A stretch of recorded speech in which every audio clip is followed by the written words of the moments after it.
ಅಯ್ಯೋ ಎಷ್ಟು ಸಲ ಫೋನ್ ಮಾಡಿದಾಳು ಅವಳು. ನನ್ನ ರಾತ್ರಿಯಿಂದ ಸೈಲೆಂಟ್ ಇಂದಾನೆ ತೆಗ್ದಿಲ್ಲ ನಾನು.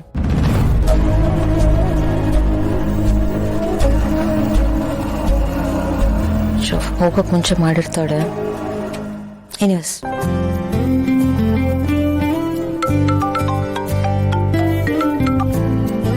ಅಮ್ಮ ಹೇಳು. ಏನ್ ಮಾಡ್ತಿದ್ಯಾ ಕಂದ? ಅಯ್ಯೋ ನಾನು ಟೆನ್ಷನ್ ಕಮ್ಮಿ ಆಗ್ಲಿ ಅಂತ ಭಗವದ್ಗೀತೆ ಓದ್ತಿದ್ದೆಮ್ಮ. ಅಲ್ಲಿ ಎಕ್ಸಾಮ್ ಬರೆಯಕ್ ಹೋಗಿದ್ದಾಳಲ್ಲ, ನನಗ್ ಟೆನ್ಷನ್ ಆಗ್ತದೆ. ಎಕ್ಸಾಮ್ ಅವಳಿಗೆ ಟೆನ್ಷನ್ ನಿನ್ಗ? ಮತ್ತೆ ಆಗದೆ ಇರುತ್ತಮ್ಮ. ನಾವು ಚಿಕ್ಕ ವಯಸ್ಸಲ್ಲಿ ಎಕ್ಸಾಮ್ ಬರೆಯಕ್ ಹೋದಾಗ ಅಪ್ಪ ಎಷ್ಟು ಟೆನ್ಷನ್ ಮಾಡ್ಕೋತಿದ್ರು. ಅದು ಸರಿನೇ ಬಿಡು. ಮತ್ತೆ ಅಳಿಯಂದ್ರೆ ಏನ್ ಮಾಡ್ತಿದ್ದಾರೆ? ಅವರು ಒಂದ್ ಕೆಲ್ಸದ ಮೇಲೆ ಆಚೆ ಹೋಗಿದ್ದಾರೆ. ನೀನ್ ಕೇಳಕ್ ಮುಂಚೆ ಮೊಮ್ಮಕ್ಕಳು ಸ್ಕೂಲ್ಗೆ ಹೋಗಿದ್ದಾರೆ. ಮತ್ ನೀವು 3 ಜನ ಅಲ್ಲೇನ್ ಮಾಡ್ತಿದ್ದೀರಾ? ಮಕ್ಳನ್ ಕರ್ಕೊಂಡು ಇಲ್ಲಿ ಬಂದ್ಬಿಡು. ಇದೊಳ್ಳೆ ಚೆನ್ನಾಗಿ ಹೇಳಿದಮ್ಮ ನೀನು. ನಾನು ಹೇಳ್ತಿದ್ದೀನಿ ನಾನು ಟೆನ್ಷನ್ ಅಲ್ಲಿ ಇದ್ದೀನಿ ಅಂತ. ನೀನ್ ನೋಡಿದ್ರೆ ಮನೆ ಬಾ ಅಂತಿದ್ಯಾ ನೋಡು. ಮಲ್ಲಿ ಎಕ್ಸಾಮ್ ಮುಗಿಸ್ಕೊಂಡು ಬಂದು ನನ್ಗೆ ಹೇಳ್ಬೇಕು ಅವಳು ಎಕ್ಸಾಮ್ ಹೇಗ್ ಮಾಡಿದ್ಲು ಅಂತ. ಆಗ್ಲೇ ನಂಗೆ ಸಮಾಧಾನ ಆಗೋದು. ಅಲ್ಲರಿಗೂ ನನ್ ಟೆನ್ಷನ್ ಕಮ್ಮಿ ಆಗಲ್ಲ. ಅದ್ ನಿನ್ ಮಾತಲ್ಲೇ ಗೊತ್ತಾಗ್ತಿದೆ ಬಿಡು. ಅಂದಾಗೆ ಕಂದ, ನಾನು ನಿನ್ಗೊಂದು ಮುಖ್ಯವಾದ ವಿಷಯ ಹೇಳ್ಬೇಕಿತ್ತು. ಅದಕ್ಕೆ ಏನಿಲ್ಲ ಕಂದ, ನಾನೇ ಫೋನ್ ಮಾಡಕ್ ಹೇಳಿದ್ದು. ಅದು ನಾನು ಅವಳಿಗೆ ಹೇಳಿದೆ, ಭೂಮಿ ಟೆನ್ಷನ್ ಮಾಡ್ಕೊಂಡಿರ್ತಾಳೆ, ಮಲ್ಲಿ ಬುದ್ಧಿವಂತೆ, ಅವಳು ಎಕ್ಸಾಮ್ ಕರೆಕ್ಟಾಗಿ ಬರೀತಾಳೆ, ಚಿಂತೆ ಮಾಡಬೇಡ ಅಂತ ಹೇಳು ಅಂತ ಹೇಳಿದೆ. ಅದಕ್ಕೆ ನಿಂಗೆ ಧೈರ್ಯ ಹೇಳಕ್ ಫೋನ್ ಮಾಡಿದ್ದೆ ಅಷ್ಟೇ, ಬೇರೆ ಏನಿಲ್ಲಮ್ಮ. ಅಷ್ಟೇನಾ? ಅಮ್ಮ ಹೆದರ್ಸೇ ಬಿಟ್ರು. ಕಂದ, ನಿಮ್ಮಮ್ಮನ ಬಗ್ಗೆ ನಿನಗೆ ಗೊತ್ತಲ್ವಾ?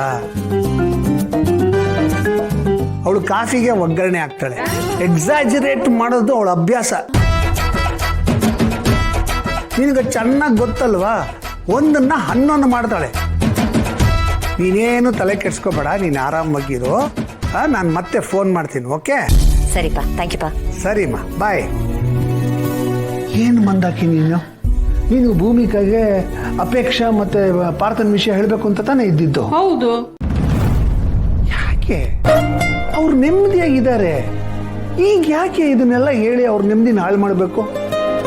ನೀವ್ ಆತರ ಯೋಚನೆ ಮಾಡ್ತೀರಾ, ನಾನ್ ಬೇರೆ ತರ ಯೋಚನೆ ಮಾಡ್ತೀನಿ. ನಾಳೆ ದಿವಸ ಅವಳಿಗೆ ವಿಷಯ ಗೊತ್ತಾಯ್ತು ಅಂದ್ರೆ ನಮಗ್ ಗೊತ್ತಿದ್ದು ಅವಳಿಗೆ ತಿಳಿಸ್ಲಿಲ್ಲ ಅಂತ ಆಗಲ್ವಾ? ನೋಡು ಮಂದಾಕಿನಿ, ಮನೆಯಲ್ಲಿ ಒಂದು ಸಣ್ಣ ಸಮಸ್ಯೆ ಆಗಿತ್ತು. ಸಂಬಂಧಪಟ್ಟವ್ರಿಗೆ ಬುದ್ಧಿ ಹೇಳಿದೀವಿ, ಮುಗಿಸಿದೀವಿ, ಕ್ಲೋಸ್. ನೋಡು, ಅಪೇಕ್ಷಾ ಪಾರ್ಥ ಈಗ ಒಂದು ರೀತಿಯಲ್ಲಿ ಸಮಾಧಾನವಾಗಿದ್ದಾರೆ. ಈಗ ಮತ್ತೆ ಇದನ್ನೆಲ್ಲ ಹೇಳಿದ್ರೆ ಮತ್ತೆ ಬೆಂಕಿ ಹಚ್ದಂಗಾಗತ್ತೆ. ಅವ್ರ ನೆಮ್ಮದಿನ ಯಾಕೆ ಹಾಳು ಮಾಡಬೇಕು? ಏನ್ ಮಾಡೋದು ರೀ, ಸಂಕಟ.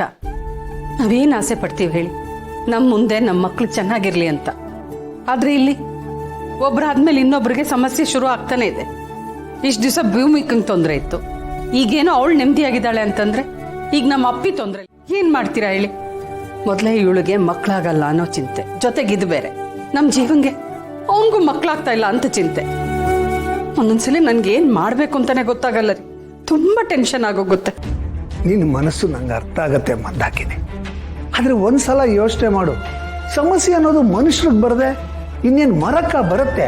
ನೋಡು, ನಮ್ಮ ಜೀವನ ಯಾಕೆ ಹೀಗಾಗಿದೆ, ನಮಗೆ ಯಾಕೆ ಈಗ ಸಮಸ್ಯೆ ಬರುತ್ತೆ ಅಂತ ಯೋಚನೆ ಮಾಡೋದು ಇದೆಯಲ್ಲ, ಅದು ಸಾಮಾನ್ಯ ಮನುಷ್ಯರ ಮನಸ್ಥಿತಿ. ಸಮಸ್ಯೆಗಳ ಸ್ವರೂಪ ಬೇರೆ ಬೇರೆ ಇರುತ್ತೆ, ಆದರೆ ಎಲ್ರಿಗೂ ಒಂದಲ್ಲ ಒಂದು ಸಮಸ್ಯೆ ಇರೋದು 100% ಗ್ಯಾರಂಟಿ. ಕೆಲವರು ಹೇಳ್ಕೋತಾರೆ, ಕೆಲವರು ಹೇಳ್ಕೊಡಲ್ಲ, ಅಷ್ಟೇ ವ್ಯತ್ಯಾಸ. ಅಲ್ಲ, ನಾನು ನೀನು ಇಂಥದ್ದನ್ನೆಲ್ಲ ಎಷ್ಟು ನೋಡಿಲ್ಲ. ನಮ್ಗೇನಿದೆಲ್ಲ ಹೊಸ್ತ. ಟೆನ್ಷನ್ ಆಗೋದು ಸಹಜ, ಆದ್ರೆ ಆ ಟೆನ್ಷನ್ಗೆ ಅಂಟ್ಕೊಂಡಿರೋದು ಸರಿ ಅಲ್ಲ. ಅಸಲಿ ಸಮಸ್ಯೆ ಶುರುವಾಗೋದೇ ಅಲ್ಲಿ. ಅಲ್ಲ, ಏನೋ ಆಗೋಗ್ಬಿಟ್ಟಿದೆ ನನಗೆ, ಅದರಿಂದ ಹೊರಗೆ ಬರೋಕ್ಕಾಗಲ್ಲ ಅಂತ ಚಿಂತೆ ಬರುತ್ತಲ್ಲ, ಅಂತ ಟೈಮಲ್ಲಿ ಕೈ ಚೆಲ್ಲಿ ಬಿಟ್ಬಿಡ್ಬೇಕು. ಏನೋ ಒಂದಾಗಿದೆ ಅನ್ನೋದು ಇದೆಯಲ್ಲ, ಅದು ಒಂಥರ ಈ ನೀರಿಲ್ದಿರೋ ಬಾವಿಗೆ ಬಿದ್ದಂಗೆ. ಅಯ್ಯೋ ಹೀಗಾಗ್ಬಿಟ್ರೆ ಹಾಗಾಗ್ಬಿಟ್ರೆ ಅಂತ ಆತಂಕ ಶುರುವಾಗುತ್ತೆ. ಈ ಆತಂಕನೇ ನಮ್ಮನ್ನ ಅರ್ಧ ಸಾಯಿಸ್ಬಿಡುತ್ತೆ. ಪ್ರತಿಯೊಬ್ಬ ಮನುಷ್ಯನೂ ಹಾಗೆ ಒಳೊಳಗೆ ಸಾಯ್ತಾ ಇರ್ತಾನೆ, ಅದು ಯಾರಿಗೂ ಕಾಣಿಸಲ್ಲ. ಕೊನೆಗೆ ಒಂದಿನ ನಿಜವಾಗ್ಲೂ ಸಾಯ್ತಾನೆ, ಅದು ಎಲ್ರಿಗೂ ಕಾಣಿಸುತ್ತೆ. ನೀವೇನೋ ವೇದಾಂತಿ ತರ ಇಷ್ಟುದ್ದ ಈಸಿಯಾಗಿ ಹೇಳ್ಬಿಡ್ತೀರಾ, ಆದ್ರೆ ನಮ್ ಸಂಕಟಕ್ಕೆ ಬೇರೆ ಏನು ಅರ್ಥ ಆಗಲ್ಲ, ಬರೀ ಸೆಂಟಿಮೆಂಟ್ಸ್ ಒಂದೇ. ಚೆನ್ನಾಗಿ ಹೇಳಿದೆ. ನನಗೇನು ಸೆಂಟಿಮೆಂಟ್ಸ್ ಇಲ್ಲ ಅನ್ಕೊಂಡಿಯೇನೋ? ನೋಡು, ನೀನು ಅವ್ರನ್ನ 9 ತಿಂಗಳು ಹೊತ್ತಿರ್ಬೋದು, ಆದರೆ ನಾನು ಅವ್ರನ್ನ 20-25 ವರ್ಷ ಹೆಗಲ ಮೇಲೆ ಹೊತ್ಕೊಂಡಿದ್ದೀನಿ. ನನಗೆ ನನ್ನ ಮಕ್ಕಳು ಏನು ಅಂತ ಚೆನ್ನಾಗಿ ಗೊತ್ತು. ಏನೇ ಆದರೂ ಜಯಿಸ್ಕೊಂಡು ಬರೋ ಶಕ್ತಿ ನನ್ನ ಮಕ್ಕಳಲ್ಲಿ ಅಂತ ನನಗೆ ಪೂರ್ತಿ ನಂಬಿಕೆ ಇದೆ. ನೋಡು, ನೀನು ಪಾಸಿಟಿವ್ ಆಗಿರು, ಎಲ್ಲ ಒಳ್ಳೇದಾಗತ್ತೆ. ಸರಿ. ನನ್ನ ಪ್ಲಾನ್ ಸಕ್ಸಸ್ ಆದ್ರೆ ಏನ್ ಆಗತ್ತೆ, ಅಲ್ಲಿಗೆ ಮಲ್ಲಿ ಎಕ್ಸಾಮ್ ಬರೆಯೋ ಕತೆ ಮುಗ್ದ ಹಾಗೆ. ಆದ್ರೆ ಈ ಗೌತಮ್ ಇನ್ವೆಸ್ಟರ್ಸ್ನ ಮೀಟ್ ಮಾಡೋದನ್ನ ಹೇಗ್ ತಡೆಯೋದು? ಏನ್ ಮಾಡೋದು? ಏನಾದ್ರೂ ಮಾಡಬೇಕಲ್ಲ.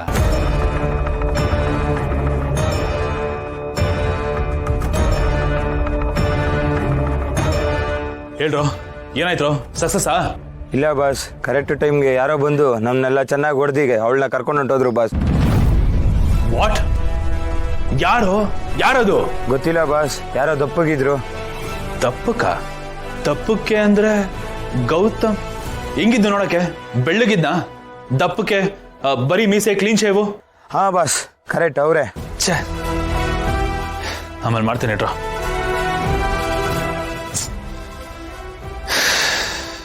ಮಿಸ್ ಆಗ್ಬಿಟ್ಟಿಯಲ್ಲ ಮಲ್ಲಿ. ಇವನ್ ಇಲ್ಲಿಗೂ ಬಂದು ಅಡ್ಗಾಲ್ ಹಾಕ್ದ. ಗುರಿ ಇಟ್ಟಿದ್ ಒಂದಕ್ಕಿಗೆ, ಆದ್ರೆ ಹೊಡ್ತಾ ತಿಂದಿದ್ದು ಇನ್ನೊಂದು. ಪರವಾಗಿಲ್ಲ, ಮಲ್ಲಿಗೆ ಹಾಕಿ ಸ್ಕೆಚ್ಚು ಗೌತಮ್ ಮೀಟಿಂಗ್ನ ಮಿಸ್ ಮಾಡ್ಕೊಳ್ಳೋಗಾಯ್ತು. ಇದು ಒಂದ್ ರೀತಿ ಲಾಭನೇ, ತಲೆ ಕಟ್ಸ್ಕೊಳ್ಳೋಂಥದ್ದೇನಿಲ್ಲ. ಮಲ್ಲಿ ಇನ್ನೂ ಎಕ್ಸಾಮ್ ಬರೆಯೋದು ಬೇಜಾನಿದೆ. ಇವತ್ತಲ್ಲ ನಾಳೆ ಸಿಕ್ಕೇ ಸಿಗ್ತಾಳೆ. ಮಲ್ಲಿ, ಯಾವುದೇ ಕಾರಣಕ್ಕೂ ನೀನು ಎಕ್ಸಾಮ್ ಬರೀಬಾರ್ದು. ಬರೆಯೋದಕ್ಕೆ ನಾನು ಬಿಡೋದು ಇಲ್ಲ.